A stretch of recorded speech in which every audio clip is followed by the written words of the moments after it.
Hello, LeBron.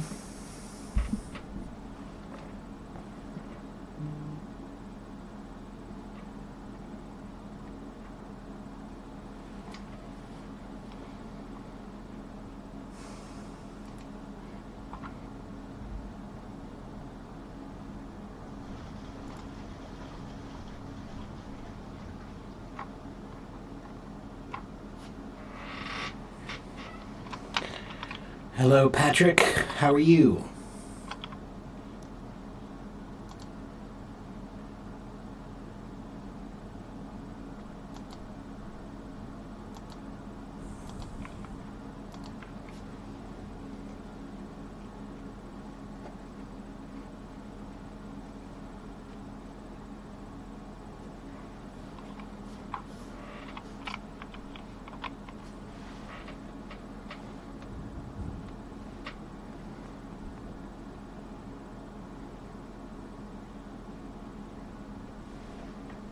Oh, Patrick, I just see your message now.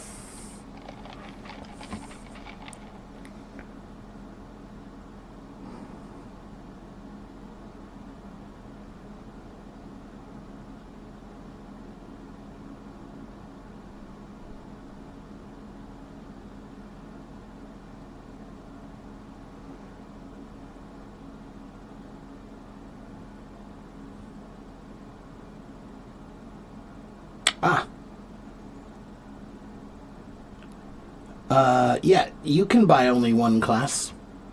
Patrick, you should be able to buy only one class. On my website, on the first page, there should be one price page that has separate 1 hour and separate half-hour lessons for $20 and $40, right? Each.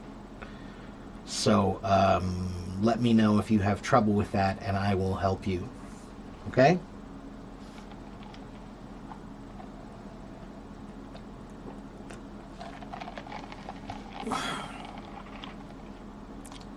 Okay. So, hello everyone. I'm a little bit unprepared today. I wanted to have time to make a lesson for today about etymology, but I didn't have time. And I haven't taught about etymology in a while, so let's hope I can remember everything. So that's what today's class is about, if you didn't know that already. Today is about etymology. Do you know what etymology is?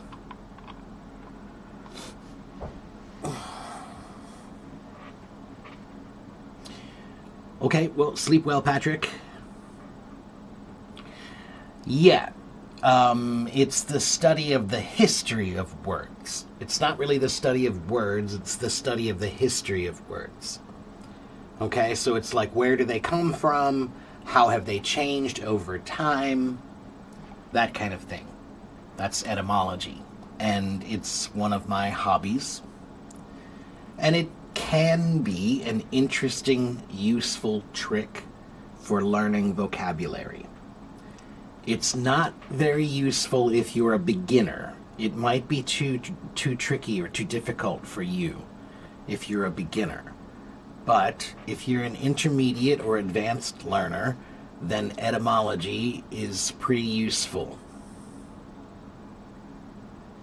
Thank you, Zoe. How are you?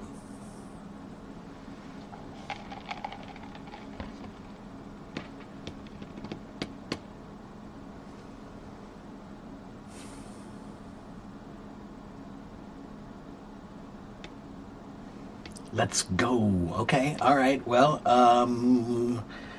so for example, you said okay. Do you know what okay means? What does okay mean?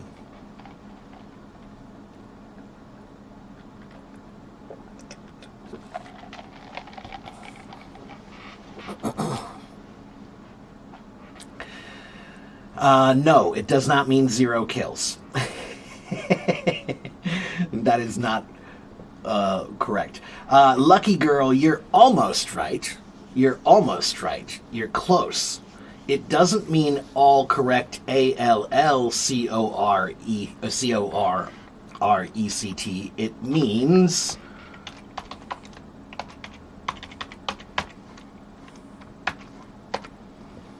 it's a joke. It's a spelling joke.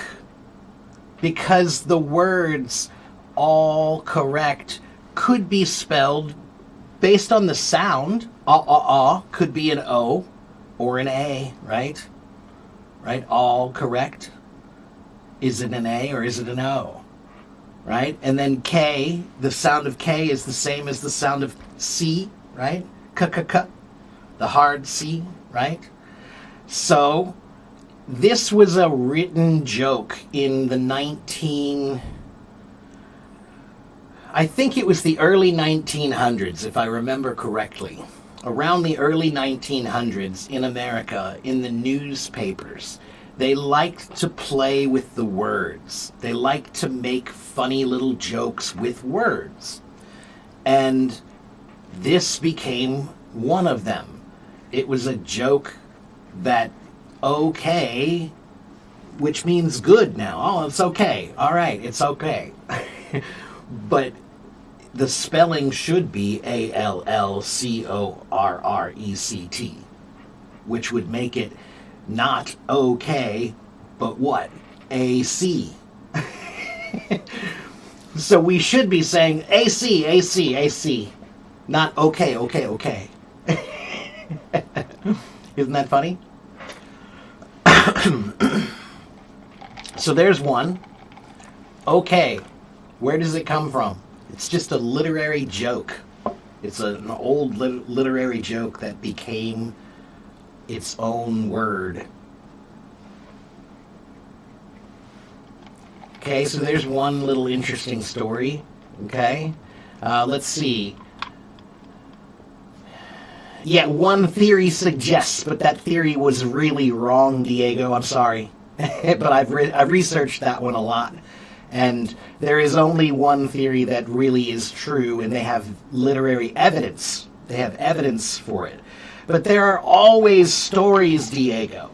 There are so many stories. Like, for example, there's another one about the whole 9 yards is an English idiom that means to do as much as possible, right? And there's one story that's also a war story that says that it means that they used the whole 9 yards of bullets, which was like, that's a lot of bullets, to shoot against the enemy. Not true. It was a nice story, and you can think that it means that. That's fine. It still fits the meaning, but that's not where it comes from. So sometimes the stories are not very clear and we don't really know and we're not really sure. Sometimes we do know and we can say, yeah, that one's not true and that one's not true. So, yeah.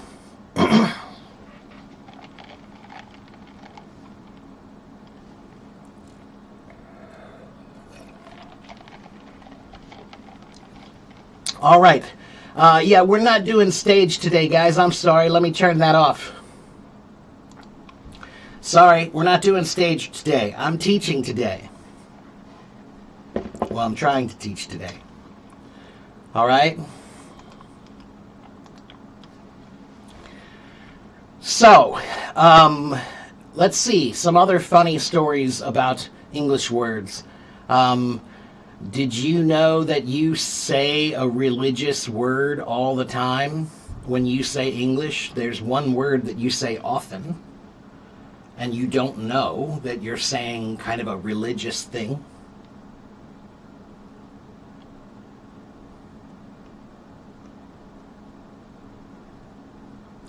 For example, when you see someone leaving, what do you say? If someone is leaving, what do you say?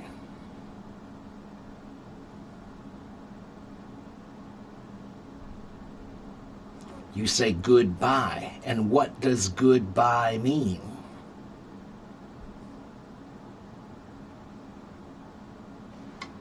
Goodbye comes from a long time ago. People used to write this.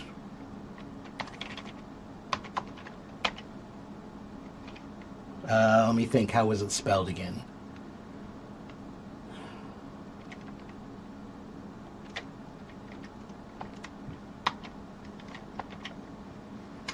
They used to write this.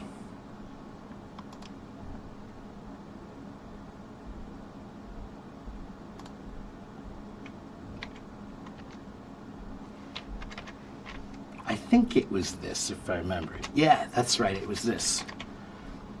Yeah. They used to write this. God BW, yeah. What does that mean? Do you know what that means?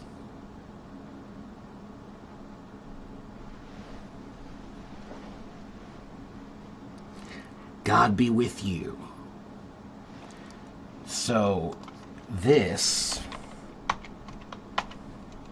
doesn't this look awfully familiar? Whoops, I misspelled it. Let's try that again. Goodbye. Goodbye is God be with you. That's what goodbye is. But most people don't know that. Or, for example, do you know why? Why do Americans or some Europeans, when we sneeze, we say bless you? Do you know why we say that? Why do we say bless you?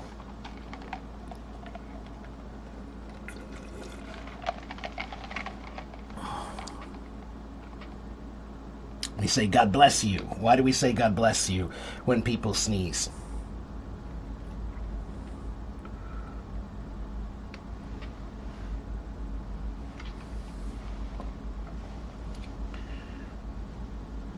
We say Nazdrari. Yeah, right. But there's a real story behind it, though. In the 6th century, in Europe, there were a lot of plagues. There were plagues, sicknesses that were killing many, many, many people. Right? The Black Plague. Some people think that it killed 1/3 or even 2/3 of all of Europe. The Black Plague, right? And so many people were dying that there was a pope at that time, Pope Gregory the First. Yeah, Pope Gregory the First. He made a decree, which is like a command, that anytime you hear someone sneeze, you should say God bless you, to try to help ward off the sicknesses, right? Like to bless them so they don't get sick. Because maybe you're sneezing just because it's dusty, right? But maybe you're sick. So that's why the Pope said every time you hear someone say, or someone sneeze, you should bless them. So that's why we say, God bless you. Okay?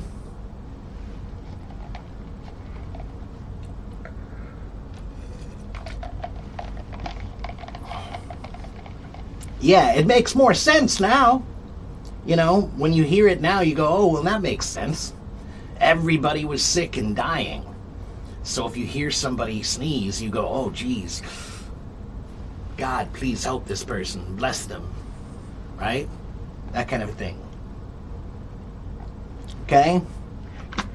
All right, so let's talk about some other fun stories. Hello, Carlos. Etymological stories. Let's see. The word decimate. Do you know the word decimate?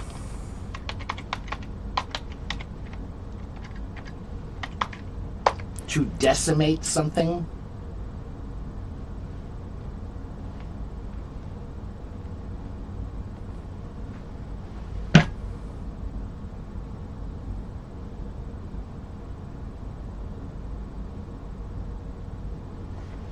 To decimate something is to destroy something like a lot, right? If I say the city was decimated, it means it was really destroyed a lot, right? Like a lot of damage, okay? And this word, you're right, it's related to the number 10. It comes from the Latin word decimatus, which at that time, that was when they would do a lottery, like a punishment. There was a punishment that the Romans would do on certain people, right? Like if there was a group of people they wanted to punish, then they would do this certain punishment where they would choose one out of every 10 people and kill them. So to decimate was to choose one. Okay, there's 1 out of 10, one more out of 10, another out of 10, another out of 10, and they would kill them. That was where the word decimate comes from. See, you'll remember that because it's messed up, right? That's not cool. That's a pretty messed up punishment, you know? Yeah, right. See, the word is interesting, Robbie. If the story is interesting, now you'll remember the word decimate because it's an interesting story, right? So there are lots of them. Give me a word and I will tell you if it has an interesting story behind it. Many words do. Not all of them, but many of them have something interesting about them. You can find out what language it originally comes from, what region it comes from, what culture it comes from. Did the meaning change at any point? Sometimes the meaning completely changes to the opposite thing. There are many words that started out as meaning one thing, but now mean the complete opposite of that thing. So, and then there are many words in English that come from Latin or Greek. And if it comes from Latin or Greek, then it probably has a root word, right? And if you learn the root words, you can increase your vocabulary quickly, because now every time you see that little root word, you know what that means, right? So for example, the word, the letters P-R-E, pre. What does pre mean? Pre means before, right? So, how many words can you think of that have the letters P-R-E?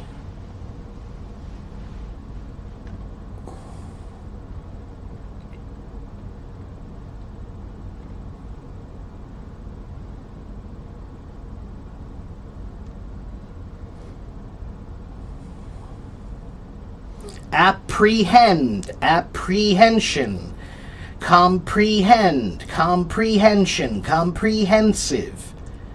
Let's see.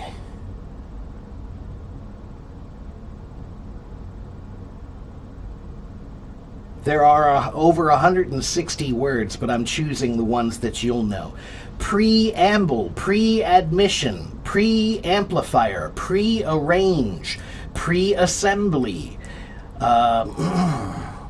precast, precaution, precede, precept, precinct, precipice, precipate, precipitate, precipitation, precise, precision, pre-classical, preclude. 160, more than 160 words that have pre in them. Prefix. Yeah, there's a good one. Asthma. I was going to end with that. Yeah, prefix. That's what they're called. If it's at the beginning of the word, it's called a prefix, right? These are called affixes. To affix means to join, right? To join. So, yeah, there's prefixes, suffixes, and affixes. Some that come at the beginning, some that come at the end, and some that or I should say some that come at the beginning or middle, some that come at the end, and the general term for all of them. Yeah. So, that's why etymology can be useful and interesting and fun. It also can be boring sometimes. Pretending, yeah. Sometimes it's really fun. Like, again, so let's look at the word pretending. I'm looking at an etymology dictionary that's online. It's called etymonline.com. To pretend. Pretend. So the first word, pre, right, we know means before, right? So the T-E-N-D, tend, comes from the Latin word tendere, which means to stretch. To stretch something. So, it's the idea of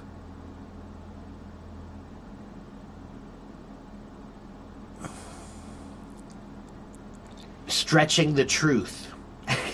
You're pretending to be something that you're not. You're stretching the truth. Yeah. Hello, Atusa. How are you? Long time no see. Where have you been? I've been here.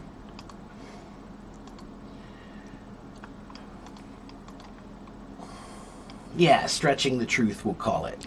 Yeah, to feign pretext. Right? Now, the reason why I said that etymology is not really for beginners is because sometimes to understand the history, they use a lot of big words, or there's a lot of difficult things to understand.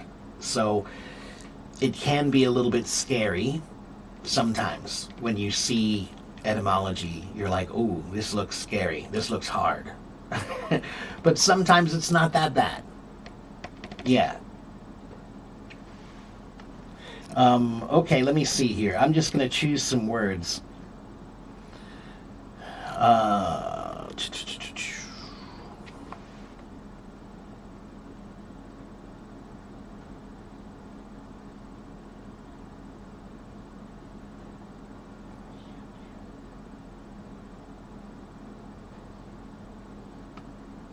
Interesting. So Mia said patient.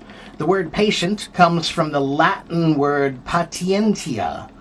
I think that's how it's pronounced, or patientia, which means the quality of suffering or enduring suffering, right? So if you are able to endure waiting, if you can wait, if you can suffer for something, then you have patience for it.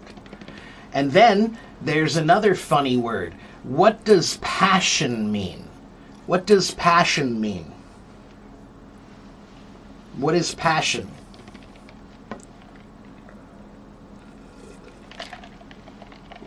If you have passion for something, then what does that mean?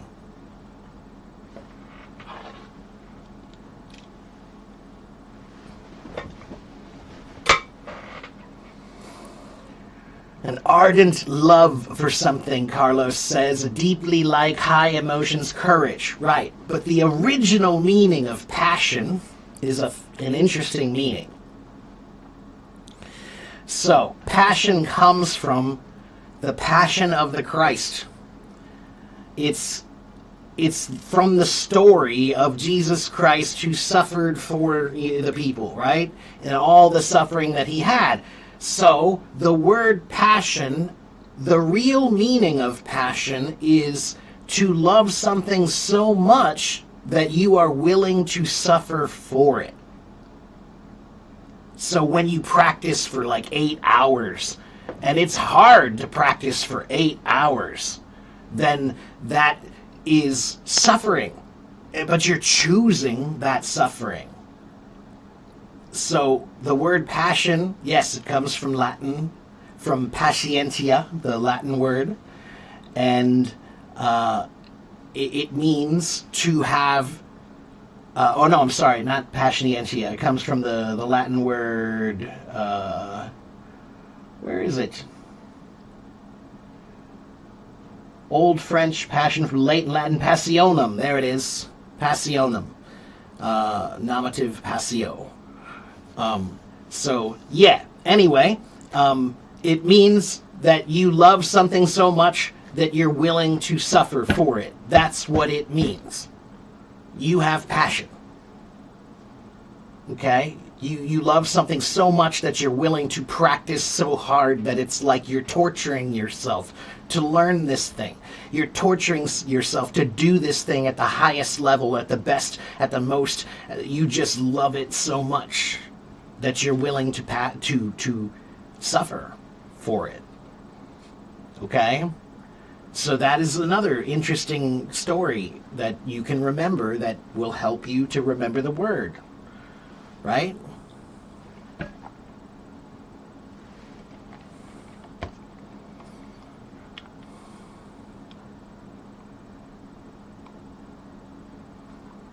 Ambition is another good word. Let's look at the word ambition.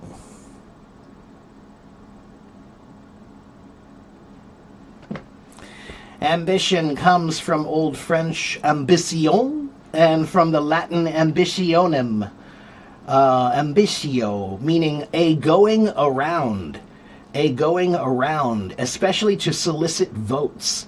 So, the word ambition comes from Latin when people were voting for a leader. They were voting for the leader, right? And if you have ambition, then you put yourself out there to be one of the leaders. And you go around and say, hey, vote for me, vote for me, vote for me. That's ambition. Yeah, it means to go around and ask people, hey, you should vote for me. I'm the guy. I have ambition. That's what it means. The original meaning. Now, the modern meaning is similar, right? It means that you want something. You have a desire to achieve things. You want to do something somehow important to you. That's to have ambition, right? But the original meaning is, they were voting for a leader, and you think, I think I could be a good leader. Hey, you should vote for me. Hey, knock, knock, knock. I'm running for office. You should vote for me. You're going around and you're asking for votes for you.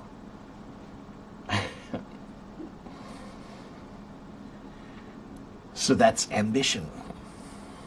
The origin of the word barter. Sure. I think I remember reading this one before. Barter comes from the Old French barter, which means to cheat or deceive or haggle. It may come from Irish. There's an Irish word, brath, which means treachery. So it's interesting. The word barter, the modern meaning of the word barter, means to trade goods. I have some apples and you have some oranges, and I say, hey, I'll give you 5 apples if you give me 5 oranges. Or maybe my apples are bigger than your oranges, so I say, I'll give you 5 apples if you give me 6 oranges. We're bartering, right? That's to barter.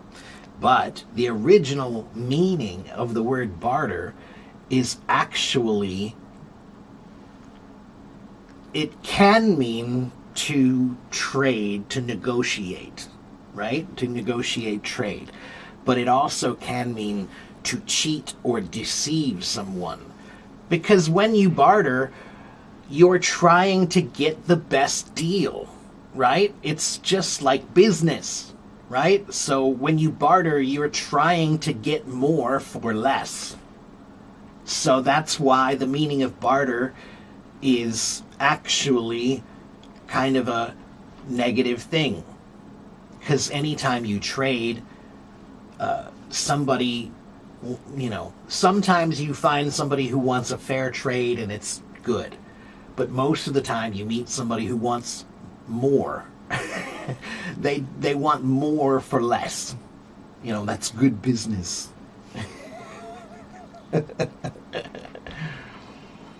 Yeah.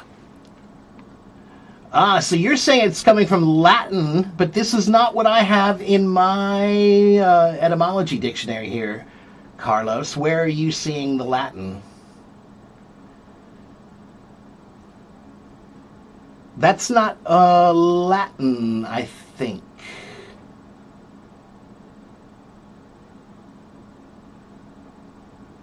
Wait. Okay, there is. Well, you could be right because the French does very vaguely look like that word. But let me check something. Wait a minute.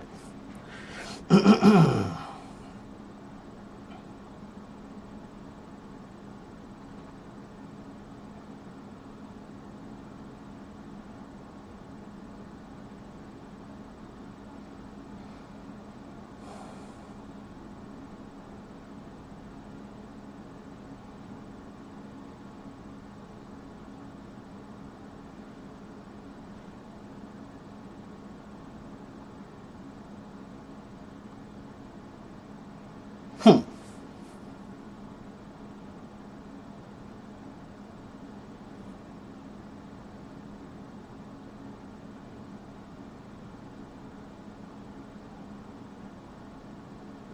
So the AI says it could be related to the Latin word buratare, which means.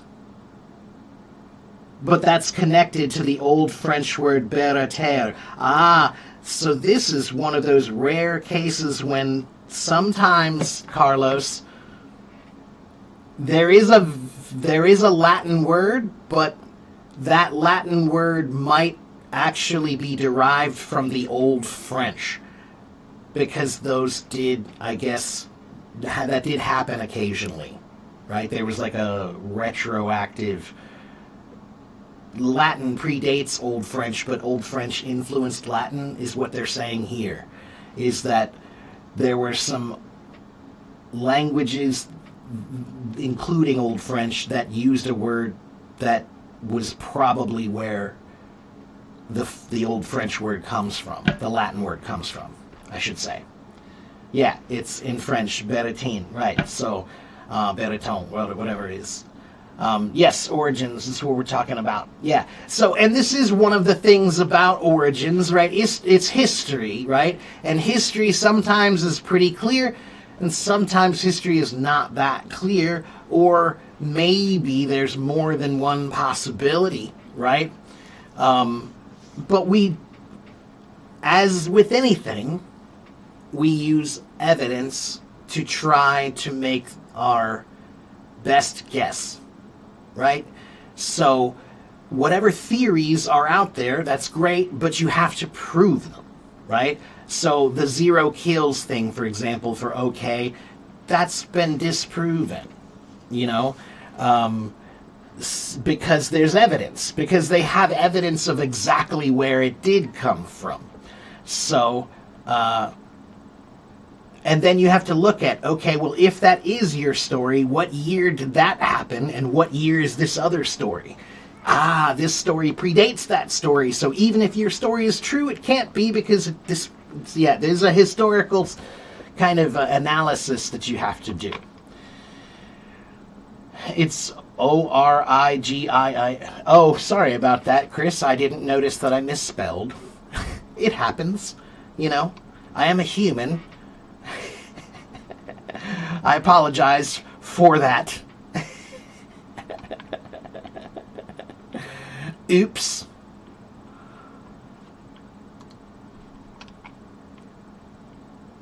Hello, Miguel. How are you, my friend? Yeah, I think it's too late to change it now. I don't think I can. Yeah, oh well. That happens, you know. No, it's not an ancient version. It was just a fat finger.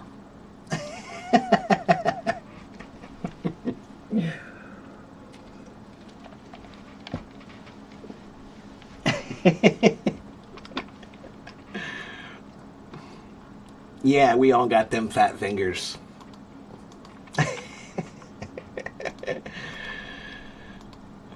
Oops.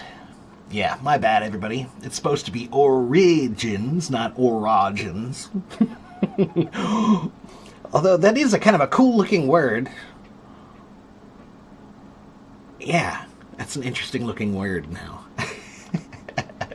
Yeah, today we're talking about the origin of the word Oregon. Orogen. It's a new hair treatment for men. Orogen.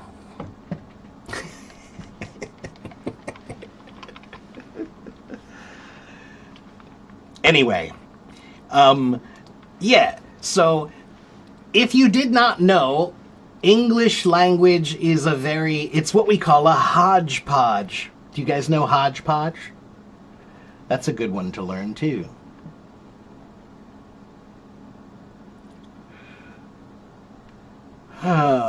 Oops.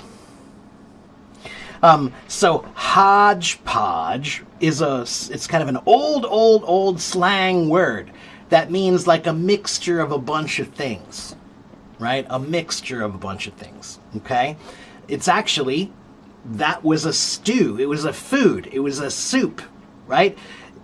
When you made it was called hotchpotch soup. And it meant whatever you have, throw it in the soup. Because that's what poor people did, right? When we were poor, if you've got something, whatever you have to eat, you put it in a pot and you cook it together. Now you have hotchpotch soup. So English is a hodgepodge language. It means it's a mixture of many languages. It began with a group of people who were living in England, or what was England at the time. It was not called England yet, but it was that area, the UK, right?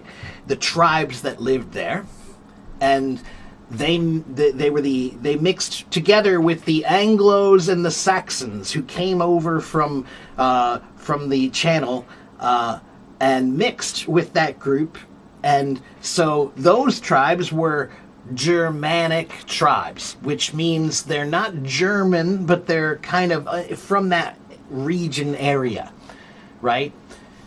So English is considered a Germanic language because of that part, okay? But it also is influenced by the Norse people, who were the northern European peoples at the time, and they did a lot of trading and fighting with those people, the Anglos and the Saxons and the tribes that were there. They did a lot of fighting and trading. And so the languages became influenced. And also Latin. The Roman Empire was the biggest empire at that time. And they controlled everything there at that time in that region. And so the main language of the Roman Empire was Latin. And so that's why we have such an influence from Latin. And the Romans loved the Greeks. So that's why there's so much Greek influence, because the Romans loved the Greeks. So, and then the English, they fought with the French a lot. The English and the French used to just fight like cats and dogs all the time, back and forth, fighting the English and the French and the English. And so sometimes the English would rule, and then the English words were more in control. And sometimes the French would rule, and then the French words became more important. So English is a mixture of Greek and Latin and French and German, and it does also have influences from many other languages too. And of course it has its own origins too. Old English itself in the original words, like the word way. The word way, W-A-Y. It means the road. It's the way. It's the road. That's the way to town. That's the road to town. So subway, sub means under. Sub means under, and way means road. So subway means under road. Even ancient Persian, yeah, Persian and Hindi as well, yeah, that's right. And Arabic, a lot of words from Arabic too. Even some words from Chinese and Japanese. Yeah, English is a funny language that way because it has so many influences from so many places. Every language does this. Every language has influences. But most languages, they just kind of adopt a few words here and there. English has done more than that. We've adopted not just the words, but sometimes the grammar and the sentence structure and pronunciation and spelling and all kinds of things that we adopt. Yeah.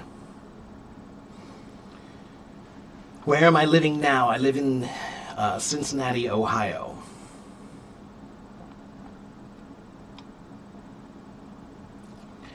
Can I explain the origin of wood? I can try.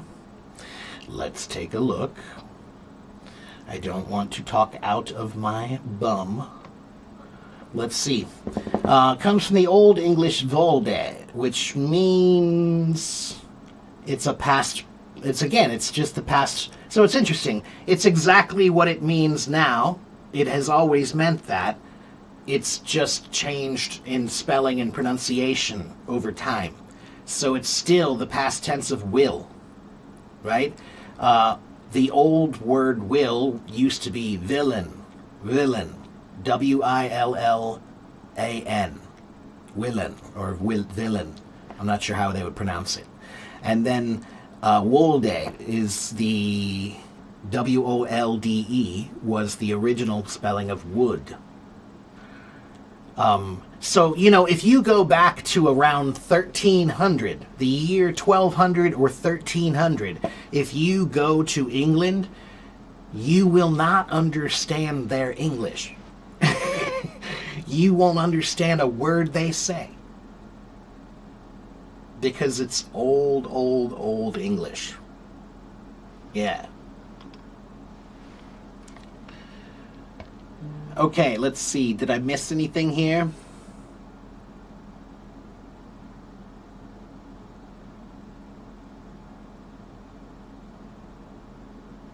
Languages do always influence each other. Yeah, that's why language is such an interesting thing to study, because we share things that you don't know we share.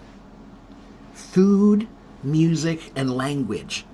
When you think about these three things, and there's more than just these three things, it's art and fashion and dance. We have all shared culture for a long time, everybody.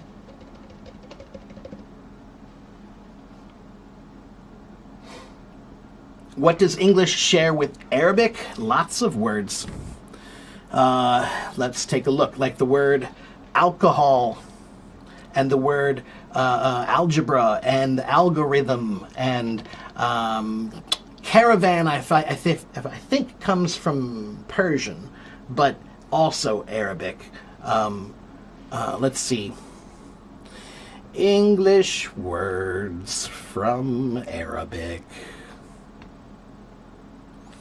Algebra, alcohol, cotton, coffee. Coffee kind of. Coffee has an earlier origin too.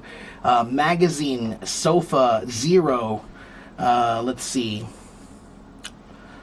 Artichoke, apricot, assassin, giraffe, safari, sugar, sukar, right? There's an easy one. Sugar. Yeah. Yeah, the story of alcohol is actually kind of interesting because alcohol, now we think of it as something you drink, right? When we hear the word alcohol, you think of something you drink. But you have to remember that alcohol is not just something that you drink. It also has, like, scientific properties, right? So they use alcohol to distill things. They use alcohol to try to get pure forms of herbs and essences of medicine, right, through alcohol. And that is kind of where the story of alcohol comes from Arabic, because it was about the makeup. The women used to wear makeup under their eyes.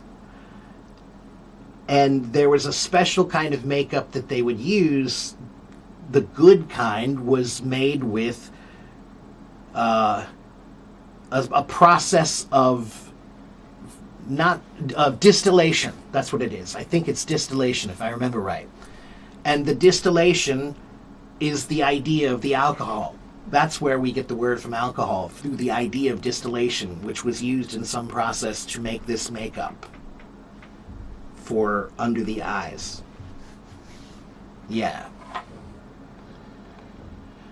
What about Persian? Lots and lots of words from Persian too.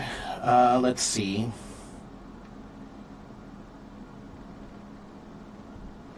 Like I said, caravan was one. I remember that. Let's see. Whoops. No, let's go back. Try that again. Bazaar. A bazaar, B-A-Z-A-A-R, is a market, right? We still use that word. Checkmate, that's my favorite one. Shahmat, which means the king is dead, right? The king is captured, the king is dead, right? That's checkmate. Yeah, that's Persian. The word jackal, the word jasmine, the word kaki, kiosk, caravan, cummerbund. Orange. Yeah, orange is one. That comes from Persian. I think it's naranga. Naranga? Something like that is the Persian word, if I remember correctly. Yeah, bazaar is also in Arabic. Yeah, because, again, Arabic and Persian, there's a lot of, Arabic, Persian, Turkish, right? There's a lot of mixture there, right? Narangi, right. So here's the word. Let me ask you a question. So the original word for orange comes from Persian, and it's that word, right? Now, let me ask my Spanish speakers here, or the other languages, any other language, write the word orange in your language. Write the word orange in your language. There's naranja, thank you, yes.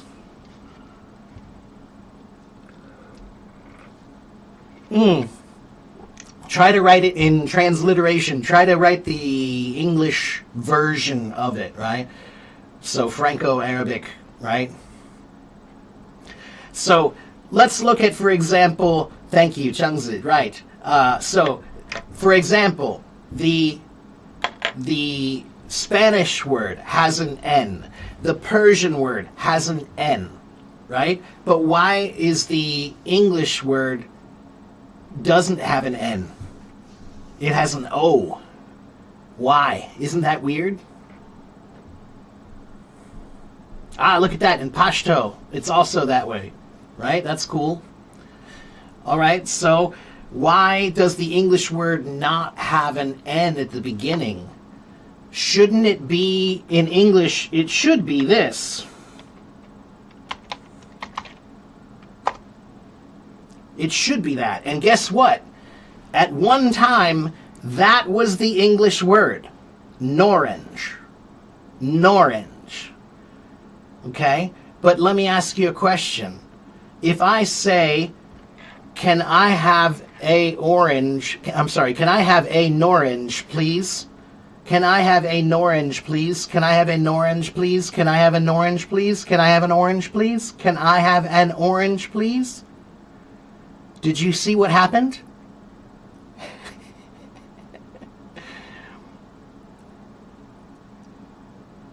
Yeah, look what happened. Because the English says a norange, an orange, an orange, an orange. That's right. The N was deleted and it became an orange. That's right. So that's why the word orange in English doesn't have an N at the beginning. See, that's cool. That's cool. It's weird, it's funny, it's like, oh wow, how about that? You know? And you'll remember that. You know? That's why etymology is fun. Yeah, see, that's cool. Right? Come on, challenge me. Give me some other words that you want to know where they come from. You know? One more time, you like that? So it used to be a norange. A norange. Can I have a norange, please? Can I have a norange? A norange. A norange. And orange. And orange. And orange.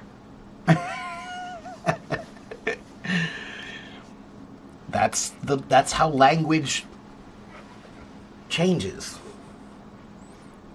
That's how language changes. Pineapple. Okay, let's look at pineapple. I remember this one too. Yeah, this one's fun.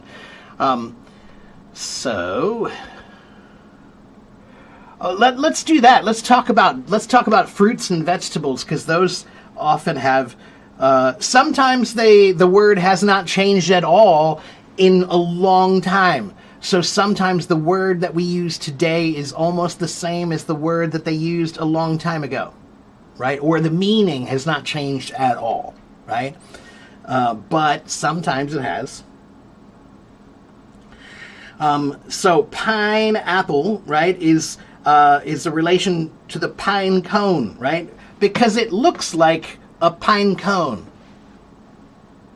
That's why we call it a pineapple, right? Because a pineapple and a pine cone look similar. Let me show you. If you don't know what those things are, maybe you don't know what I'm talking about. Let's see. Pine cone versus pineapple.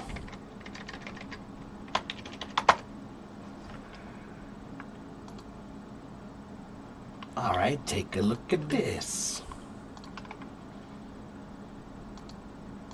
Oops. Share screen. Boom. This is a pine cone, and this is a pineapple. Okay? Pine cone, pineapple. Yeah.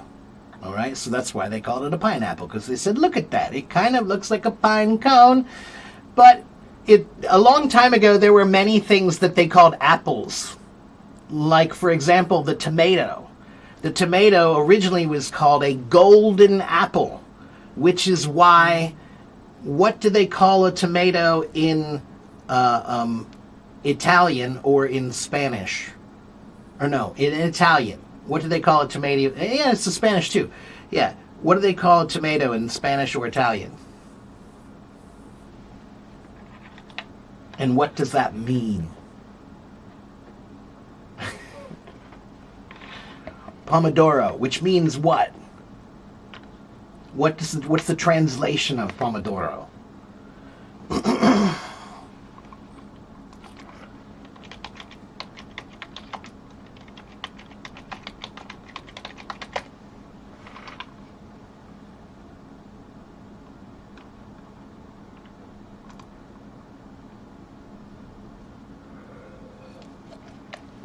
It means golden apple. Yeah, golden apple. Because, like I said, they called a lot of things apples. And so the original name was, well, before they called them golden apples, they called tomatoes poison apples. Because they believed they were poison when they first came there. Tomatoes are not from Europe. Tomatoes are from Mexico. The word tomato means, it comes from the original language in Mexico, which was Nahuatl. I can't remember how to pronounce it. Nahuatl? Nahuatl, I think that's how you pronounce it. And the original word tomato was tomatl. And if I remember right, it means bursting fruit.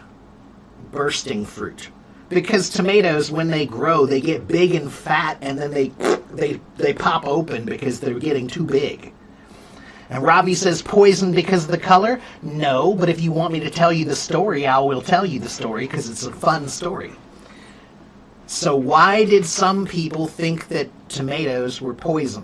Right? Tomatoes came from Columbus. When Columbus went to America, the story, he found America, everybody. Look, he found it. Columbus found America. Whatever. When he found America, he brought a bunch of food back to Europe. And one of the foods he brought back to Europe was the tomato. There were no tomatoes in Europe or anywhere else in the world before Columbus brought them there. Okay, brought them back to Europe. And when he brought them back to Europe, nobody was sure what to do with this new thing. What do we do? Should we eat it? It's new. People are a little scared of new things sometimes, right? Now, there were some people who ate tomatoes and got sick. The rich people. The rich people, when they ate tomatoes, they were getting sick. So they thought, the tomato is poison. But guess what? The poor people were eating them and they were not getting sick.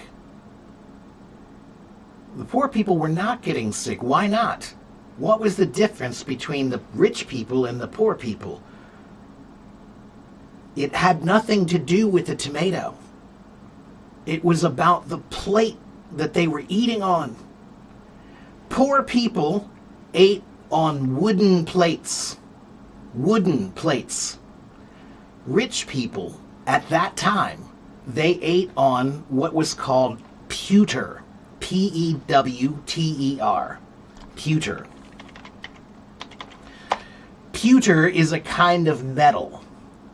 It's a kind of metal. It's a soft metal. That's why they used it for many things, like candlesticks and plates and forks and knives and all kinds of things. They used pewter because it was soft and it was easy to make into things. But they didn't know pewter has lead in it.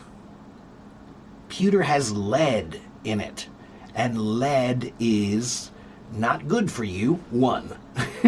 But here's what happens. When the rich people were eating on their pewter plate, they put the tomato on the pewter plate. And tomatoes are highly, highly acidic. They have a lot of acid in them. And when the acid reacted with the lead from the pewter on the plate, it leached, which means the tomato juices pulled the lead out of the plate. So the people were getting sick not because of the tomatoes, they were getting sick because of the pewter plate, the lead in the pewter plates. So that's why they thought they were poisoned apples.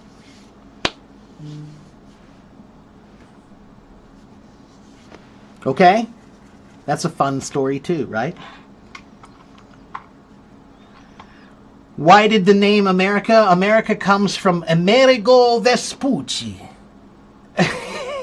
he was a mercator, which means a map maker.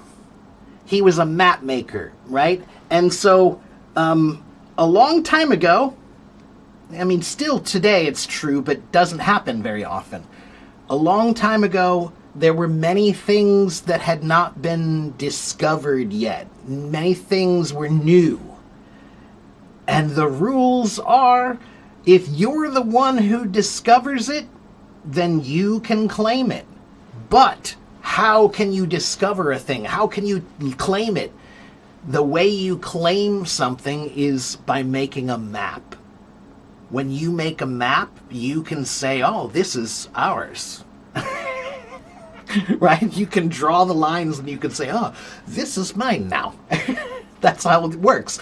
So Amerigo Vespucci, he was a map maker and he made the map of America.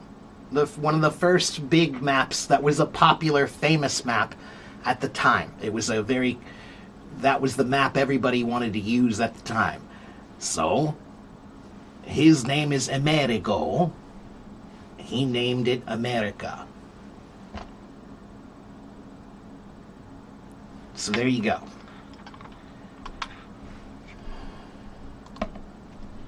And pajama. Pajama is an Indian word. That's right. Pajama was an Indian word that originally means just loose-fitting pants. Loose-fitting pants that breathe nicely. That was the original meaning of pajama. Yeah. So see, look, I'm such a nerd for this stuff. I've got all these words just stuck in my head, all these history stories about where these words come from. Let's see. We're talking about food and vegetables and things like that. Like eggplant. Why do we call it eggplant? Why do we call it eggplant? If it doesn't look like an egg, right? Does it look like an egg now? When we think of eggplant, do you think of eggs?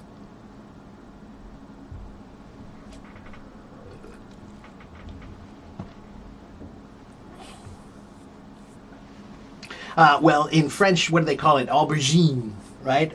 But we call them eggplants. But why the word egg? Why egg?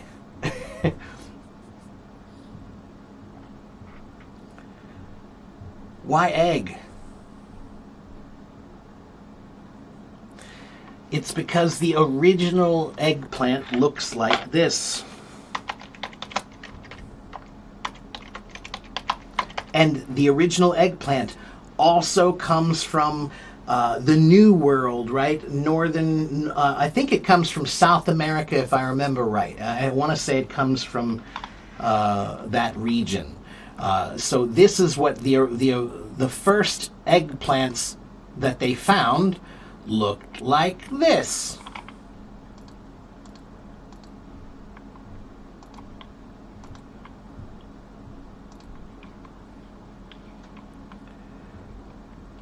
Look, what does that look like? Right? What does that look like? That looks like eggs. So that's why they called them eggplants. The original ones looked like that. The first variety that was popular. Okay?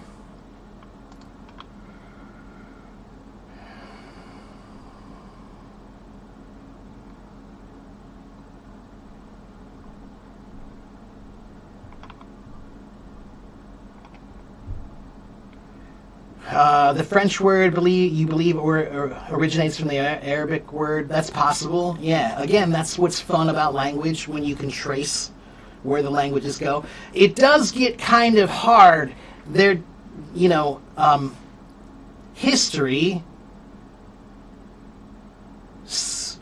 becomes very unclear once we reach a point where people weren't writing things down. Right? So there are many cultures that we have lots of written records, and so we know what they were like. But there were many cultures that they didn't have a lot of written records, or they started writing much later in time, so we don't have as much information about those languages or peoples or cultures, right? So before a certain time, there are a bunch of languages that we call Proto-Indo-European languages, PIE languages.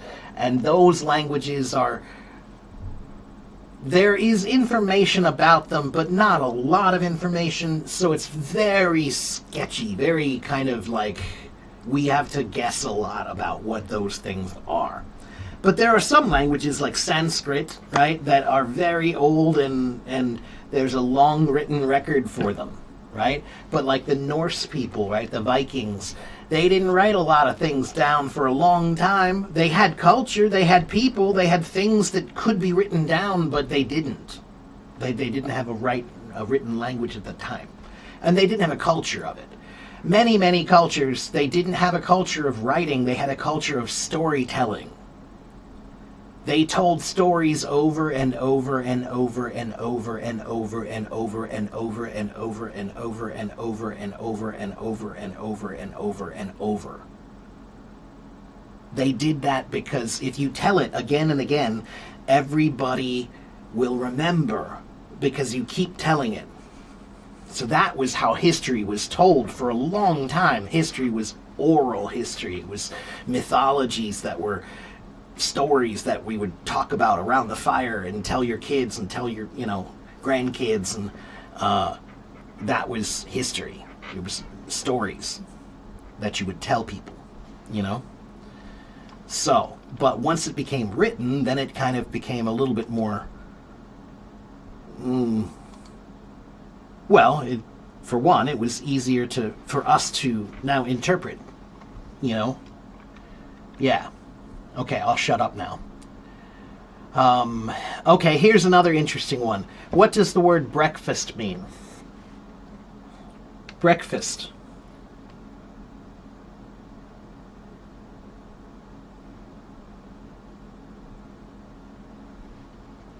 Anyone? Breakfast. Breaking the fast. That's right. It's pretty obvious, that one, right? But it is weird. If it means break fast, why don't we pronounce it that way? We should. We should pronounce the word, I'm going to have breakfast. That is how it should be pronounced, because that is what it is. It's breaking your fast. It means it's the first meal you eat that day, and the last time you ate was yesterday. That's breaking your fast. So Aya says breakfast means the meal we take at the morning. It means that now. It means that now, Aya. But when we think about food now, we think about breakfast, lunch, and dinner. But for a long time, we didn't have breakfast, lunch, and dinner. Nobody ate 3 meals a day when you're poor. You were lucky if you could eat 1 meal a day. So, the word breakfast now means morning meal. And for some people in Europe, it did mean morning meal in the earlier times, like around 12, 13, 1400. There were some farmers who it meant morning meal.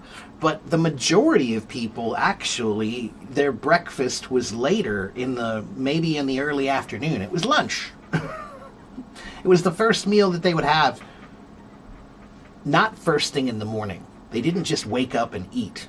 No.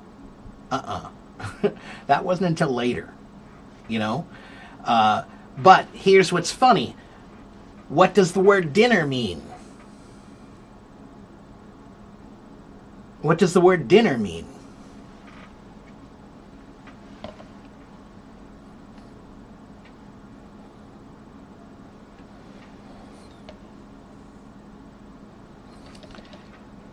Anyone?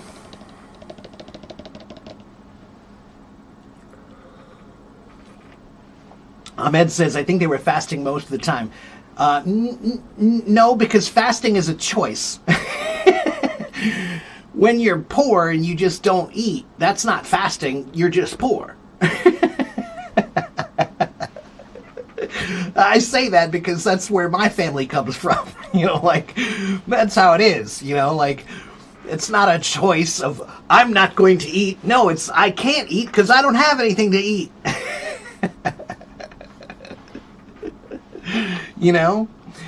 So the word dinner comes from the Latin word dicionare, which means the first meal that you have when you break your fast. So dinner means the same thing as breakfast. Breakfast and dinner mean the same thing. Or the original meaning, same thing. Means the first meal you eat. Yeah. Lunch, the word lunch is a little bit weird. The story now this one is not totally clear, but here's the story that I tell about lunch and where it comes from. It's a big mixture of a bunch of words. There was one word, lump. Lump means a piece of something, like a lump of bread. It was usually a lump of bread. I have a lump of bread. It means a piece of bread. Okay? And when you eat lunch, if you're poor, when you eat lunch, often lunch is some kind of a soup and some bread. Right? And so you have soup and you have a lump of bread. And so at that time, there was another word. Hold on. Let me check the spelling of it and make sure I say it right. Nuncheon, which is spelled like this. Nuncheon. Nuncheon. Nuncheon was an old word that meant the light midday meal. Okay, the light midday meal, because it comes from the word like noon.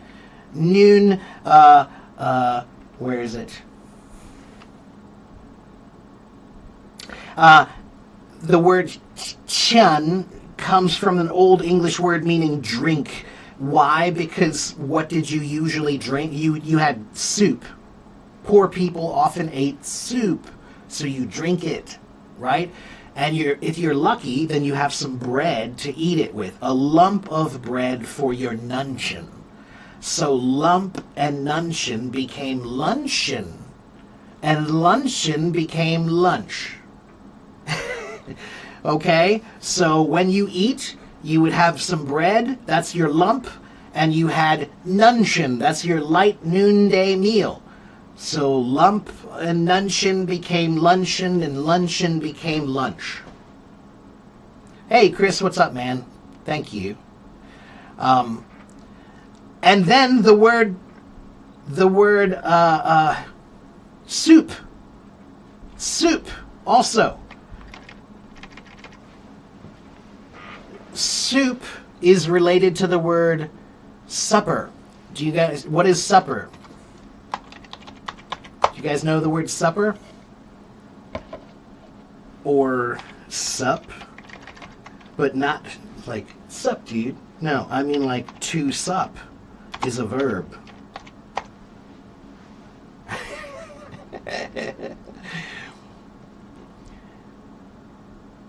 To sup is a verb. Also, to sup is also a verb. Yes, supper means dinner. Supper is another word that means dinner. In some parts of America, they use the word dinner. I'm having dinner. But when I used to visit my grandma, sometimes they would say, we're going to have supper. Come have supper. Right? So, it's a regional thing sometimes. Okay? But the word supper means dinner. But it is related to the word soup because, again, what did you often eat? You ate soup. And how did you eat it? You ate it with the bread. And what do we call it? If you take a piece of bread, if you put a piece of bread into the soup, what do you call that action? Do you know what you call that?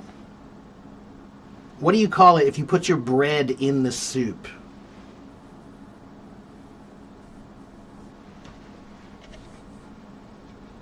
Anyone? Bueller? Bueller? To sop. That's right. That's right. And so the word sop means like completely full wet, right? You take the bread and you put it in the soup and now the bread is very wet. So it is sopping wet. So if you go outside in the rain and you get covered in rain and you're totally wet, you can say, I'm sopping wet, which is related to the word to sop, which is related to the word soup, which is related to the word supper.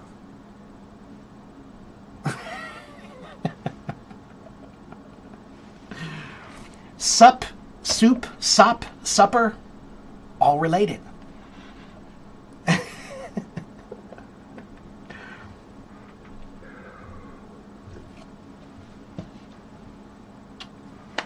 I've got so many stories. They're just stuck in my head. You got to get them out of my head.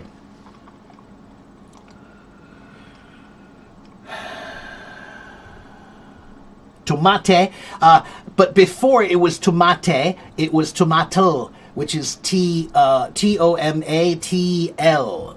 Check it out, Christian. Nieto, you'll see. I love the early the early indigenous languages of Mexico. Like Nahuatl is such an interesting language. The word avocado comes from Nahuatl. Tomato comes from Nahuatl. What else? There's a bunch of words that come from there. It's really interesting. And the spellings are always cool. And chocolate comes from Nahuatl. Yeah. Yeah. And that's what's fun, because it's history. And then you start to see that, oh, look at that. You know, we're all connected. We're all connected, you know? You guys are too much. You're too nice. I'm just a nerd for all this stuff.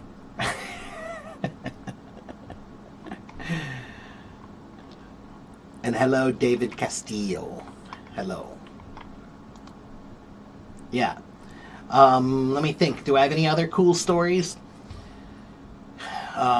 Transportation words. All the transportation words, almost all of them, they have cool, like some kind of etymological background. Some kind of interesting etymology. Right? So, the word transportation. Transportation. Let's see here.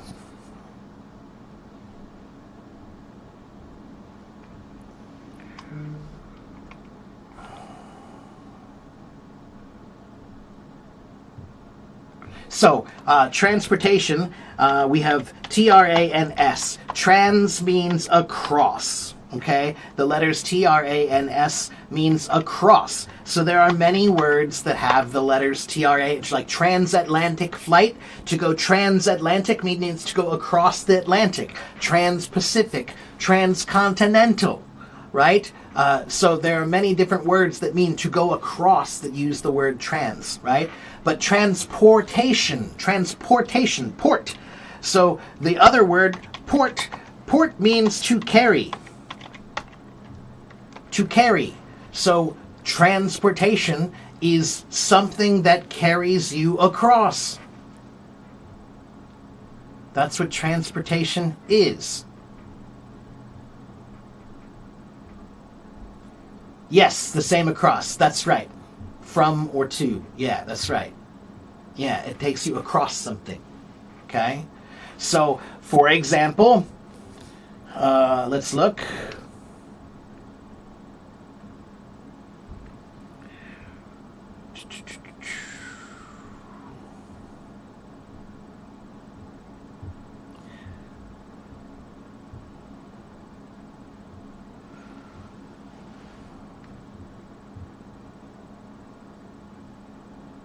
Transcend. To transcend something means to get through, to get over, to get past, to get above something, right? And the word transcend means across, across, and then scendere, which means to surpass, to go above. So, transcend means to go further than. Like, so across means, so it's like a very long across. That's to transcend. Yeah. And what else do we have? Transcribe. Scribe means to write. Trans means to write across. So I look at this one and I write it down over here. I'm transcribing it. I'm writing it across. Okay. Translate. Yeah, that's one here too. Let's see. Well, let me go down my list. Transaction, right? Transaction means it's an action that goes across two people, right? An action that goes across two people is a transaction. Let's see. We said transcontinental, transduce, transfer, transfigure, transfix, transform, transfuse, transfusion. There are so many, right? And they all mean something about going across. Yes, that one too. It means going across gender. Okay? So, and then port. Port. I love the word port. Means to carry something. So how many words can you think of in English that have port in them? And Anna says it's similar with Portuguese. That's because, Anna, Portuguese is called a Romance language. Portuguese and Spanish and Italian and French and Romanian, those languages all come from Latin. And so that's why 60% of English words come from Latin or Greek. So there are many, many words in Portuguese that you will recognize. You'll be like, oh, I know that one. You know, like, that word looks familiar. The same thing for me. Because I know Latin, because I know some Latin, I can look at Spanish, and I can look at Italian, and I can look at Portuguese, and sometimes I can say, I think I know what that is. You know, because I can guess the meanings of some words, you know? Yeah. Yeah, Latin, I was a fool. When I was 15 years old, the first language that I chose to study in school was Latin. And man, was that a big mistake. I failed that class so badly because it's such a hard language. It's a really difficult language. That's why nobody speaks it anymore. But I failed the class. I think I got a D. I think I got a D in that class. But, I learned about etymology. I learned this about the history of language, and I started this path on this, nerdy journey to learn about the history of words. Yeah. So, yeah. Port. Let's talk about port words. How many port words can you think of? Come on. Any words that have port in them?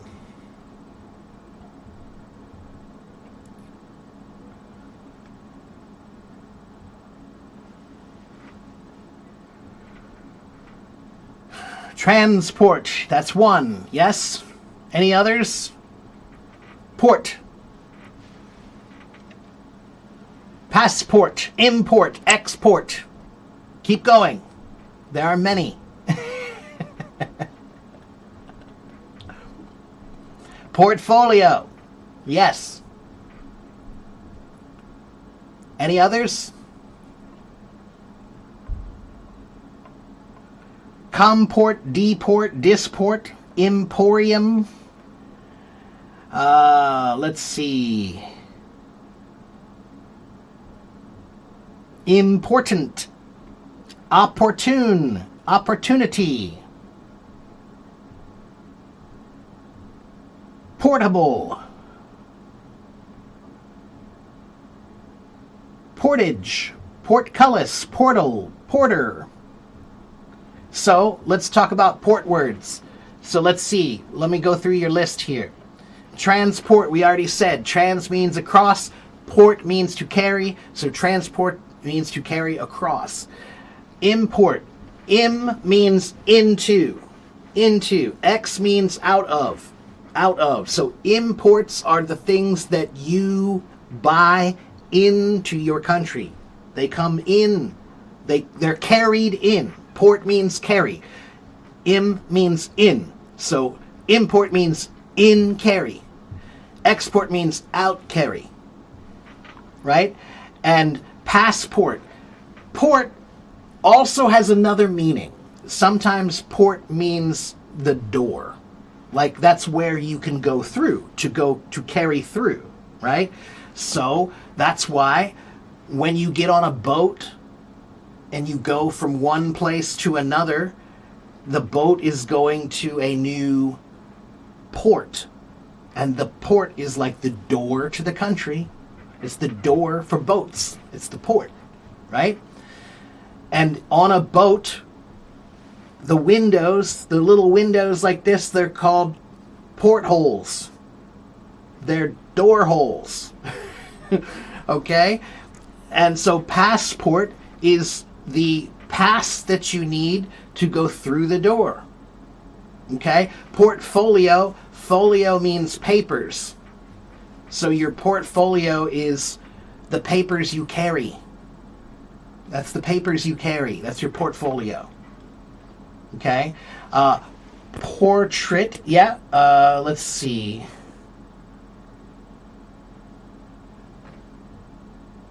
Portrait is not related to port. It comes from pro, actually. So even though the spelling of portrait looks like it should come from this word, that one is actually from a different root. Okay? Support. Su means under. Okay? Sup means under. So support means to carry under. Right? To give you strength underneath you. Okay? Let's see.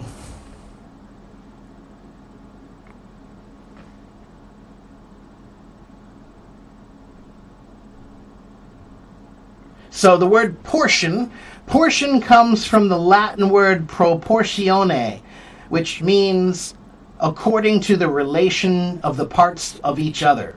So portion means like a piece of something in relationship to the rest, right? So it's related to the Latin word proportionum, not port. Okay? Carport. So in that case, carport, it's a door for your car. It's a place where your car goes, right? To deport means to push them out, right? To push out of the door. Report. Re means again, and in this case, port means to carry. So to report means I will tell you the information, I will give it to you. Let me write this down. I'll give it to you, and now you take it to them. You report it. You carry it again. You carry the information to the next person. It's to report. Okay? Seaport, sea means ocean, port means door. Okay? Portable, able means able to. Port means carry, so portable means able to be carried. Yes, Marcello, I am a drummer. Okay? And yeah, portal means door. And then the word important. Important is such a great word because important is related to the word import. Because what are imports? Are imports things that you don't need? Are imports things that you don't need?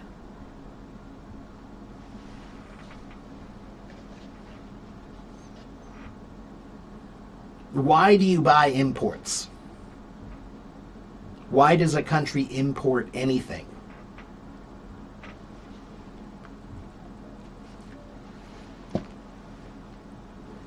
Anyone? Is this thing on? Why does a country import anything? Because they need it. They need it. Right? So, imports are important. They're the things your country needs. Important comes from the word import because those are the things your country needs. They are important things. Okay? They're important. Imports. They're the things you need. Yeah. Necessary. That's right. Yeah. Thank you, Anna.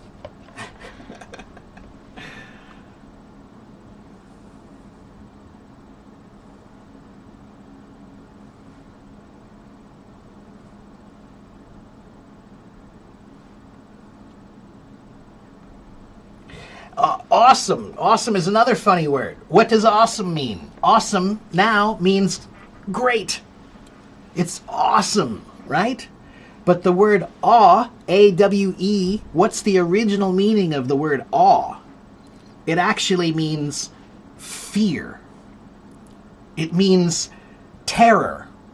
It means you met a god and you have fear because it's like, oh, oh. So the word awesome is because like you see something that's like, oh, yeah. So it's funny though, because the original meaning of the word awesome actually means like to have fear. But now it means something really great. There's an example of a meaning that's completely changed. You know? Supercalifragilisticexpialidocious is not the longest word in English. There are a few others that are much longer.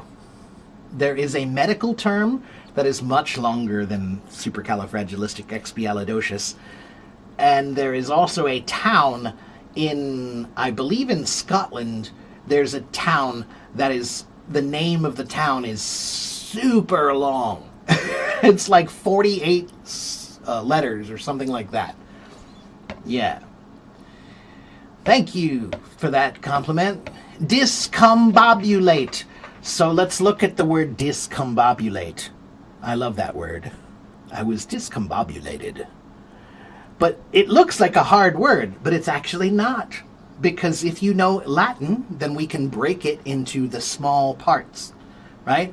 So, discombobulate. Dis, what does dis mean? Oh, this is a great one. Oh, thank you so much for this one. I like this one. Yeah, so it's not Latin. It sounds like it should be Latin, but this is not a Latin word. This is a joke word. Again, it's a word that was made up to sound like a Latin word, but it's actually not a Latin word. It's a mock Latin word. So there was a phrase then. Let's see. Originally, there was a word, discombobulate. Wow. And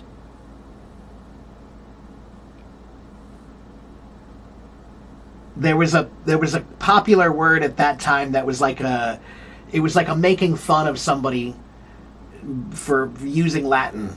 So they would make up words that sounded like Latin, like discombobulate and discombobulate. Oh, there's a good one. Yeah, right? So Chris says, hippopotomonstrosesquipedaliophobia is the fear of long words, right? But if you look at that word, hippopotamus, what does hippopotamus mean? There's a good one. What does hippopotamus mean? I love this word. Let's start with hippopotamus. Hippo means horse. Hippo means horse in Greek, originally. And potamus means river. So hippopotamus means river horse. Why did they call it a river horse? Why do you think they called it a river horse?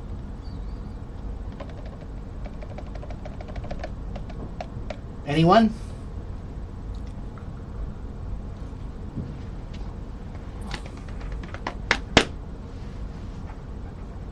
Not because it was short. No. That's a good guess, though. It's because, do hippos swim? Can hippos swim? Well, not can they, but do they? When the hippo goes in the river, when it goes under, where does it go? Does it swim through the water, or does it go to the bottom?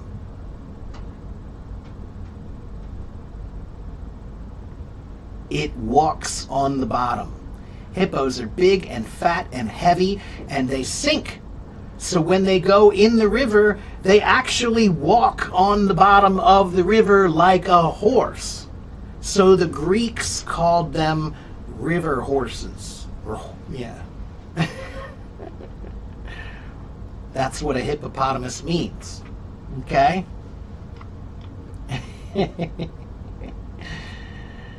And then monstro, the word, so hippopoto, monstro. Monstro means like a monster. It's great, it's enormous, it's scary, it's a big, scary monster, okay? Esquipedia, so that one, I cannot remember, let me find it. But see, that's what I mean. When I see a big word like that, that doesn't scare me, because when I see a big word like that, I see all the small words. Phobia, at the end, phobia means fear of something, right? Monstro means big, scary, whatever. Hippo means horse. Pato means river. So I know the little words, so I can guess the big words. Yeah.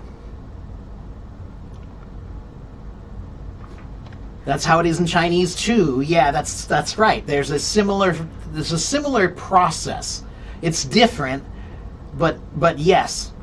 That's one reason why I actually like the older characters of Chinese, because when you look at the history of Chinese language, if you go back before simplified, before traditional, when the original characters they were writing, they looked like the things that they're writing, right? So a mountain looked like a mountain, a river looked like a river, a door looked like a door.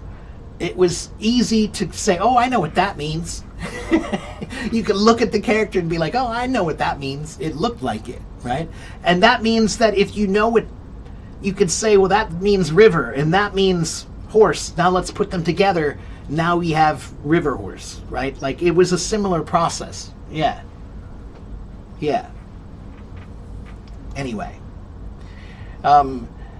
So anyway, they do swim, Romana. They can swim, but they don't, right? Because they're heavy. So they swim a little bit, but then they sink. So when they're babies, they're cute, and yes, they swim a little bit, but they also sink most of the time, so they walk on the bottom. Yeah. Anyway. Okay, guys. I don't know. Are you bored yet?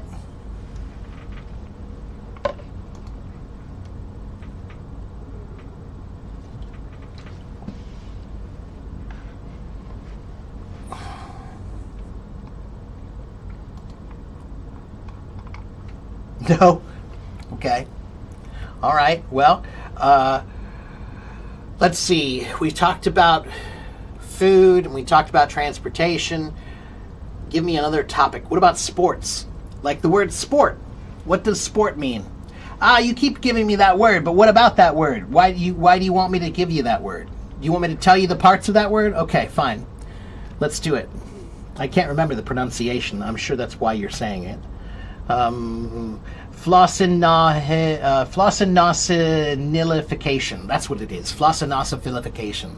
Yeah, which means the action or habit of estimating something as worthless, right? So if you walk around and say, that's not worth anything, and that's garbage, and that's terrible, then that is flossinosinilification. It's a hard one to say. Flossinosinilification. Thank you, Romana. Could I drum a little bit? I don't know. I can. I don't really feel like it, but I can.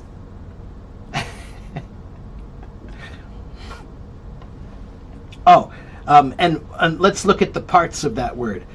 Sorry, I forgot to give you the parts. The roots.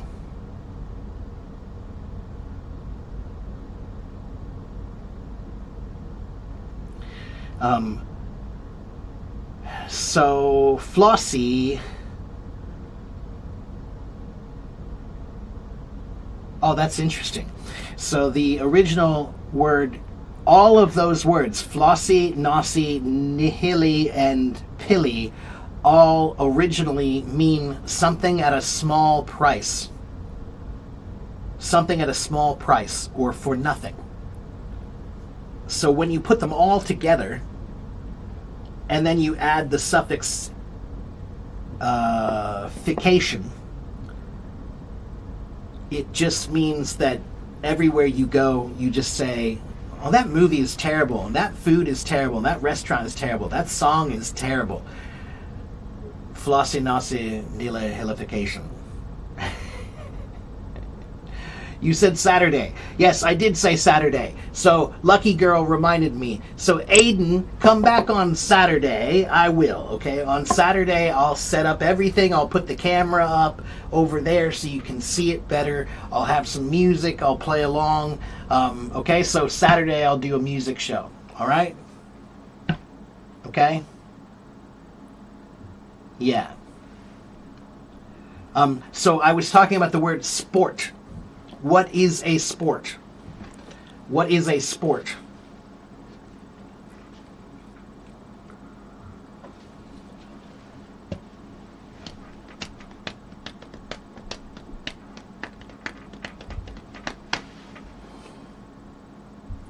Cricket is a sport, that's right. But sports, I mean the definition of a sport, what are they? What are sports?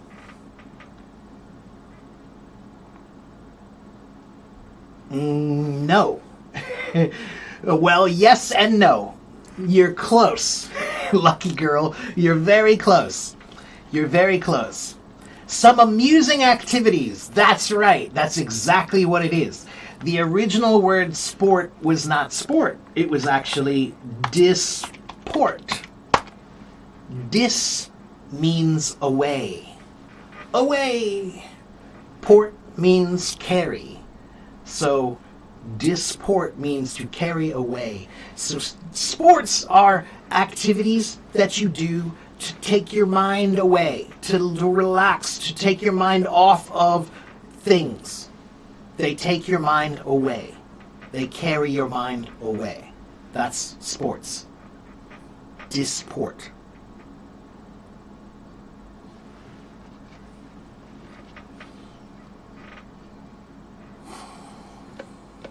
That's the meaning of sports. That's right. Well, now I don't think that's the meaning of sports anymore. Now sports are too serious. They don't take your mind away from anything.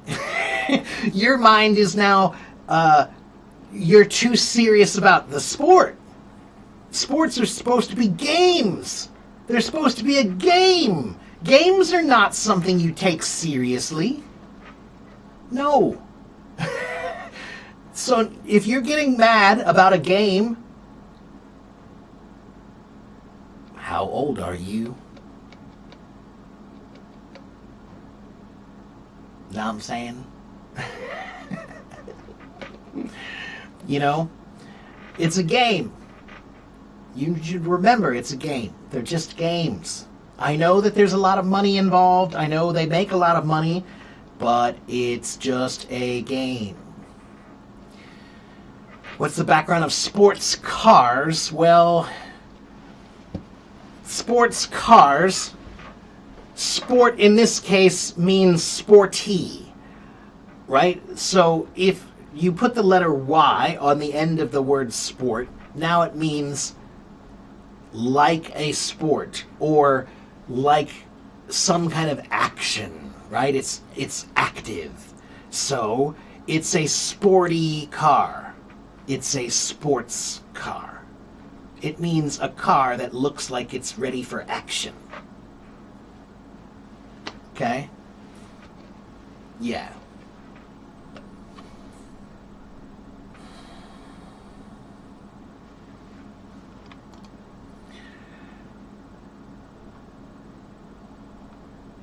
Maybe body labor is closer.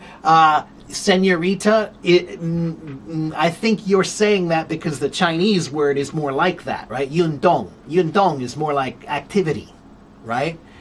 But they're different. That's something I have to often explain, that in English we have sports and we have exercise. Exercise is just a yundong, but sports are games that we play that are usually competitive games. Usually, okay? They're competitive, often team games. Yeah. Okay, so we talked about sports now. What about soccer? Everybody hates the word soccer, right? Why do Americans say soccer? Why don't you say football? Well, guess what? That's not our fault. The British made that word. We didn't make that word. Americans did not make that word. The British made the word soccer. We just used it. But the word soccer, a long time ago, they had two big famous sports. In England, they had rugby. Okay, they had rugby, and they had association football. Association football. That was what they called it. Okay? And then, association football, they thought that's too long, so we're going to call it ASOC football. We're going to call it ASOC football. Okay? And then they thought, well, that's too long too. So then they said, okay, we're going to call it SOC football. SOC, I think it was SOCC, if I remember right. And then sock became soccer. So the word soccer comes from the word association. That's not us. The Americans did not do that. That was the British. We just used the word soccer. Why? Because we already had another game that we called football. That's why. Okay? Okay, give me another topic. Give me a topic. We talked about sports. We talked about food. We talked about transportation. What else? What else? Give me another topic and I will tell you some history words about it. Education. All right, let's see. So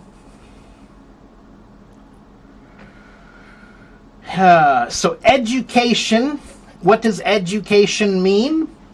Education, the original meaning, the ED was originally EX.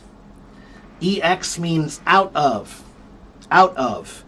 And then you have the next part of the word, the ducere. Let's see. Yeah, ducere means to lead. The Latin word ducere, it means to lead.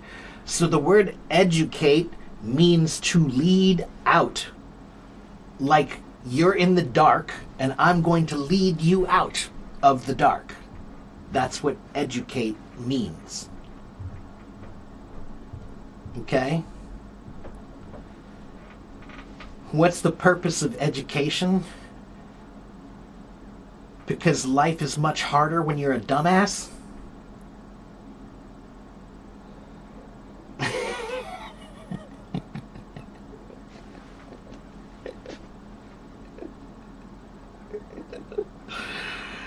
And guess what? Stupidity is one thing that affects you, but it also affects me. It affects everybody else. So, the purpose of education is because life is much harder for you when you're a dumbass, but life is also much harder for everybody else when you're a dumbass.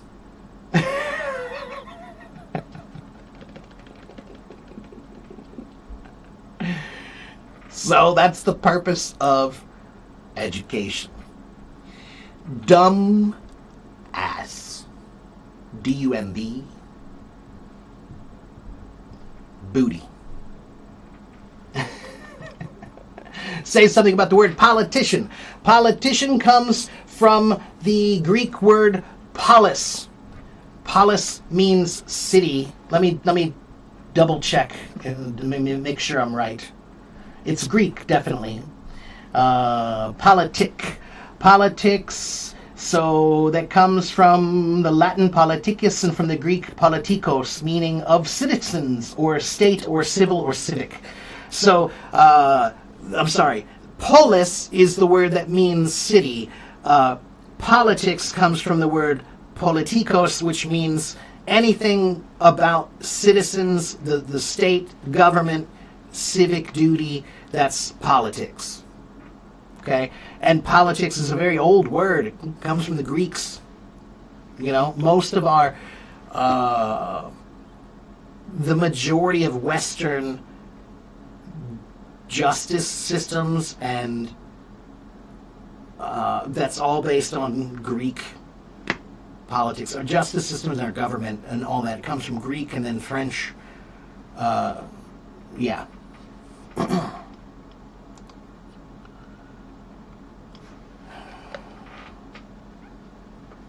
Technology recently has replaced the normal education. Renee, education is your responsibility. How somebody feeds you doesn't mean that that's the only way you can eat. So, if you go to a cafeteria to eat food every day, and they give you food, and it's not the best food ever, it's good but not great, is that the only choice you have? Is it the only choice you have to eat there? To eat their food? Or can you learn how to cook so you can make your own food? This is like education. Just because they teach you one way in school does not mean that you can't learn how to cook. All right? Civil is again related to civics, which is again Greek. Civil comes from the Latin word civilis, which means relating to society, pertaining to public life, relating to civic order, or benefiting the citizen. So it's anything that's good about civic life is civil, civility, civilization.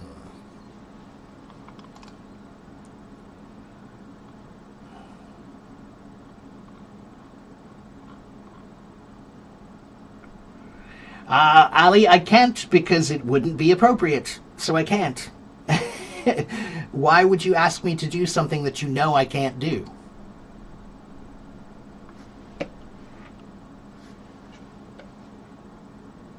And now 2 people are asking me that. Are you guys... Okay, first of all, Fawad and Ali, why would you ask me this question? Why do you both want me to answer this question? Are you asking about English? Are you asking about language? Or are you trying to be cute?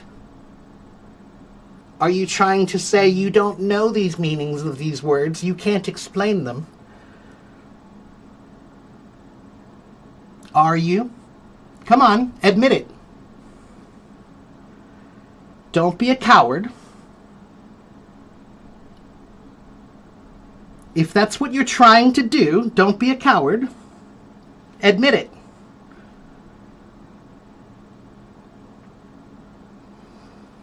You're new here, but you said you know I can't discuss those things. So I don't know why you would ask me if you know that I can't. I mean, I'm not allowed to. I can. I know about all of those things. I studied some political science on my own. I've studied history. I've studied philosophy. So I do know a lot about those things. Not everything. I don't know everything. But I certainly know more than most people about all 3 of those topics. Okay? But this is not the place. This is not the place for that. This is not the place for that. And that's why Hello Talk has that rule.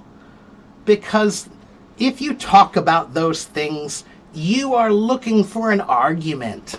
That's all you're doing. If I define those things, which I can, whatever definition I give, somebody will be upset. Somebody will say, no, it's not that. That's not what it is. You're wrong. Yeah, it's desperate. And let me teach you an English phrase that I love. Okay? Please pay attention. Look at me. Desperation is a stinky cologne. Desperation is a stinky cologne. Why did I become angry? Because I don't know why you would ask me questions like that. I'm curious about your intentions. I'm curious about your intentions. I don't understand your intentions. I'm not angry. I'm cautiously wary. Do you know what that means? Cautiously wary? We're talking about etymology. That's the other reason. We're talking about etymology. We're talking about the history of words. Communism comes from commune, which means community, which means the group of people for the good of all. Socialism comes from the word social, which again is about people, and somehow it's supposed to be based on things that are good for the people. Right? So all of those things have etymologies. Any ism has an etymology. Yeah. Wary. No, wary is different. Let me double check. Hold on. Yeah. W-A-R-Y. W-A-R-Y. Wary.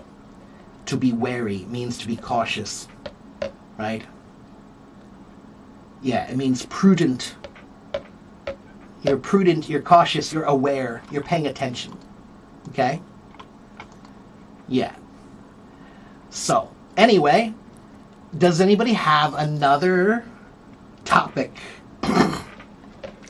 We talked about sports, we talked about transportation, we talked about food. If you can give me one more topic, then I will do a few more words, and I will show you the magic of etymology. Can I talk about cricket? No, because I don't know anything about cricket. I know what it is. I know it's a game. I have watched it a few times, and I have no idea what's going on. When I watch cricket, I have no idea what's going on. They say it's kind of like baseball, but I go like, no, it's not. Karaoke. Karaoke comes from Japanese. It means empty orchestra. Empty orchestra. That's what karaoke means. Or ghost orchestra, empty orchestra, something like that. Yeah.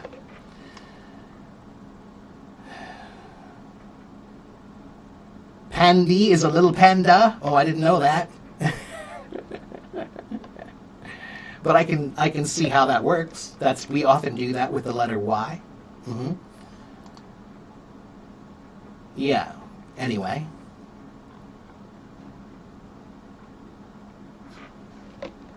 Anyone else?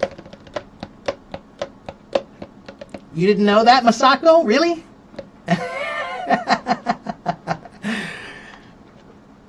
Yeah. Graduate. Okay, sure. There's a lot of greatest words. That's right. You were talking about greatest words. There's lots of graduate words. G-R-A-D words, right? So graduate. Graduate, meaning one who holds a degree, comes from the Latin word graduatus, which means to take a degree.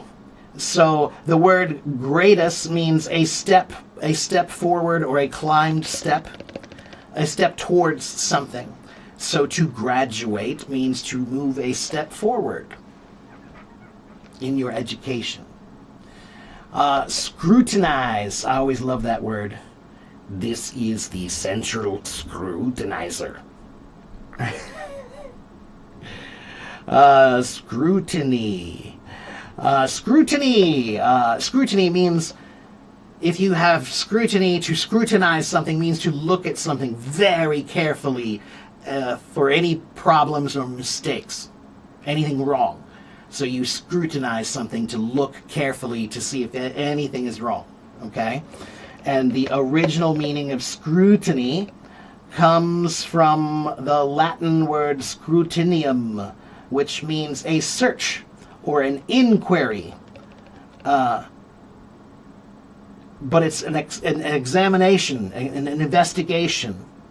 So scrutiny means to investigate, to look carefully. Can I explain about silent grammar? I can explain some about silent grammar, but not all, because the reasons for silent letters, there are many reasons. There are different languages that have that we adopted, right? So, for example, the word though, T-H-O-U-G-H. Why do we say O-U-G-H, but we don't pronounce those letters? We just pronounce O, though, right? Why do we do that? Because the original spelling, the original pronunciation of the word, not spelling, the original pronunciation of the word was not though, it was though. Though.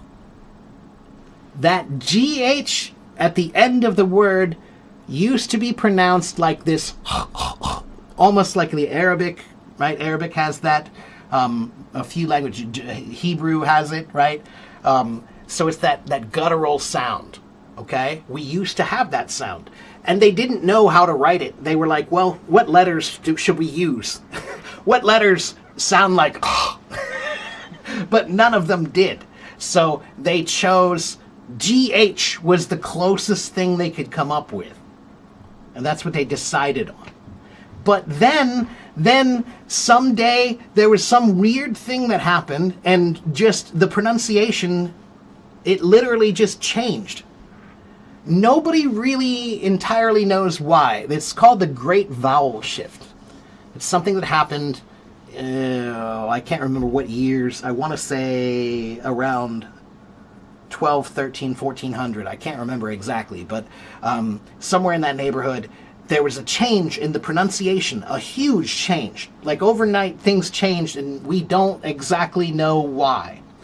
There are many, many theories, but nobody really is sure why. So then the word though used to be though, but became though. But we kept the spelling the same because the spelling tells us where the word comes from. When I see O-U-G-H, I know that means it's Old English with maybe some Germanic influence, but it's usually Old English, O-U-G-H words, right?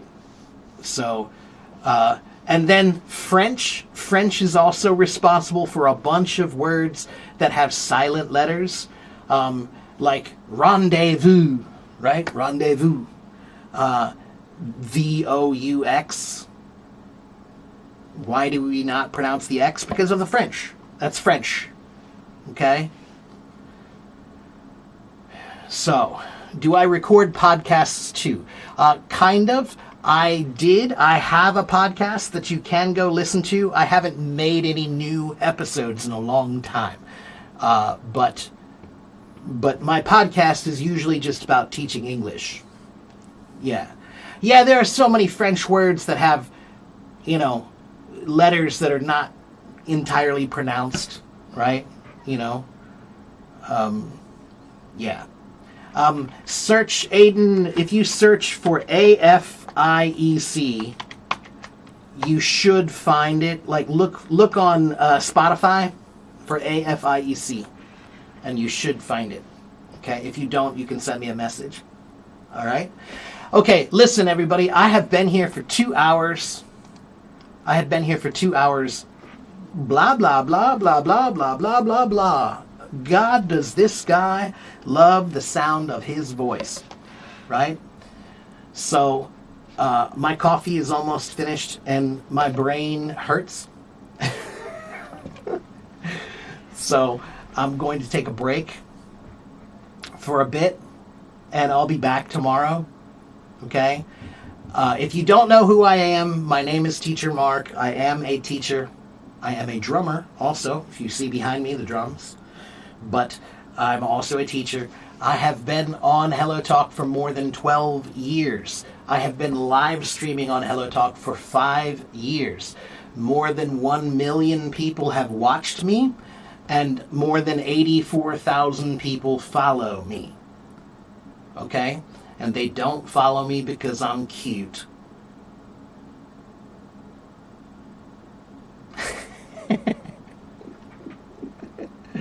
They follow me, I think, because I'm here all the time teaching English, answering questions. Okay? So, here is my website. Oh no, I'm sorry. Here is my, yes, that's my website, and this is, where's my YouTube? Where did it go? Oh, here it is, I think. There's my YouTube, and this is my blog. If you go to my blog, if you want the best answers that I have, then go to my blog and read my blog. Okay?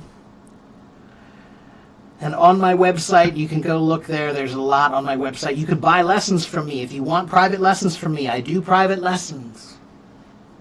All this can be yours for 30 minutes.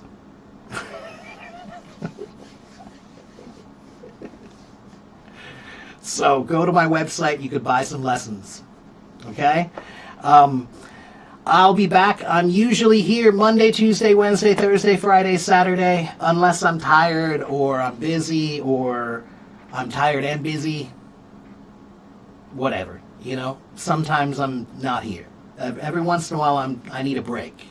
But I'm usually here. I've done this a lot. Okay? So, if I'm not here, go to my go watch my YouTube channel. There are so many videos. Okay? So many videos you can watch for hundreds of hours. Okay? All right. I have to go. Thank you for the gifts, by the way. If you give me gifts, I appreciate it. I don't get paid for this. Nobody pays me at Hello Talk. There is no money involved. I just do this because I am a teacher, and that's what teachers do. Teach. All right? So, have a good morning, have a good afternoon, have a good evening, and I will see you next time. Okay? Bye-bye.